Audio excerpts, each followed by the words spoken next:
सम्पूर्ण देश विदेश संसारभरि रहेको मित्रजनलाई हृदयदेखि हार्दिक नमन व्यक्त गर्न चाहे मैले।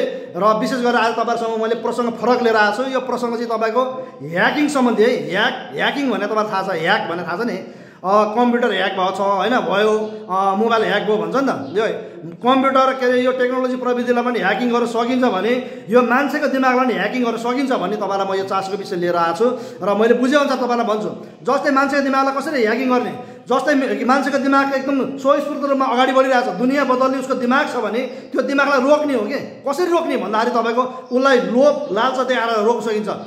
जस्तै तपाईको पैसा सम्पत्ति पैसा देखाएर के अरे उसलाई रोक्न सकिन्छ, उसको दिमाग ह्याक गर्न सकिन्छ।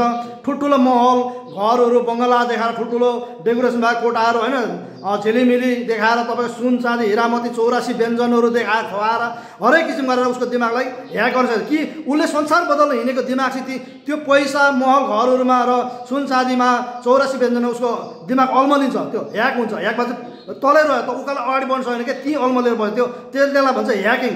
र तपाईको यसै गरी तपाईको मान्छेको दिमागलाई अर्को दोस्रो तरिका, उसको दिमागले के सोचिरहेको छ, संसार बदल्ने सोच राखिरहेछ नि उसको दिमागलाई अरूले आएर पछाडि उसलाई थाहा नभएको डडाङडुडुङ गरेर तर्साइदिने हैन, कराउने चिच्याउने हो हल्ला गर्ने गरेर पनि उसको दिमाग ह्याकिङ हुन्छ कि उसले सोचिरहेको दिमागहरू मत्थर हुन्छ। मत्थर हुनु भनेको दबिनु दबाएर चाहिँ अनि अगाडि बढ्न नसकेपछि उसको दिमाग ह्याकिङ भयो। त्यो दोस्रो कुरो के अरे तपाईको हो हल्ला चिच्याएर आवाजहरू ठुल्ठुलो निकालेर डडाङडुडुङ गरेर कराएर चाहिँ उसको दिमागलाई ह्याक गर्न सकिन्छ कि उसले संसार बदल्ने उसको दिमाग छ अनि त्यो दिमाग ती रोकिन्छ। रोकिनु भनेको उसलाई ह्याक हुनु, उसको दिमागले काम नगर्नु हो। त्यसरी मान्छे दिमागलाई ह्याकिङ गर्छ। र पशु पन्छीलाई पनि हामीले ह्याक गर्न सकिन्छ। जस्तै पशु पन्छीले अहिले यो मैले बोलिरहेको यो भाषा छ, यो बोली चाहिँ अब पशु पन्छीले बुझ्छ भने बुझिरहेको हुन्छ हैन।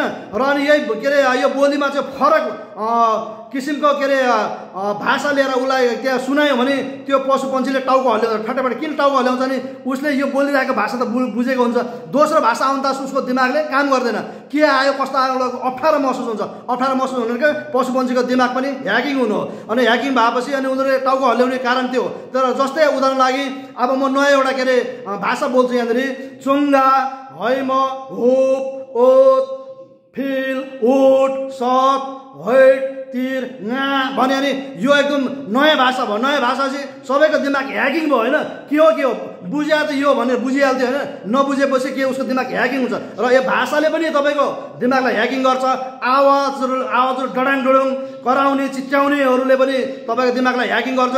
राम्रो दिमागहरूले अगाडि बढ्न सक्दैन, त्यसलाई दबिन्छ हैन। यसै गरी तपाईको सम्पत्ति भइहाल्यो हैन। अनि तपाईलाई मैले भने फेरि म भन्न चाहन्छु, र राम्री केटीहरू देखायो भने पनि त्यो राम्रो के दिमाग भएको केटा अगाडि बढिरहेछ नि, राम्री केटीहरूको यो माया प्रेममा पनि अल्मलेर फस्नु सक्छ र उसको दिमाग ह्याकिङ हुनसक्छ, अगाडि बढ्न सक्दैन। भोलि फसिसकेपछि समाजमा के अरे नराम्रो त्यहाँनिर गतिविधि हुन्छ होइन, भएपछि उसको दिमाग ह्याकिङ हुन्छ र उसको सोचहरू सबै त्यहाँनिर बन्देज भएर रोकिन सक्छ। र केटीहरूको दिमाग राम्रो छ र अगाडि बढिरहेको छ भने राम्रो केटाहरू देखाएर होइन, त्यो केटाहरूले अल्मल्याएर उसलाई के अरे माया प्रेममा जालमा फसाएर तपाईँको उसको अगाडि बढ्ने जुन राम्रो सोच छ त्यो दिमागलाई चाहिँ ह्याकिङ गरेर ती मत्थर पारेर ती अल्मलेर तलै रहन सक्छ। त्यसले गर्दा ह्याकिङ भनेको यो तरिकाले गरिन्छ भन्ने कुरो म तपाईँलाई मैले भनिहालेँ र तपाईँले बुझ्नुभयो। मान्छेको दिमागलाई पनि यही तरिकाले हामीले ह्याकिङ गर्न सकिन्छ है हजुर।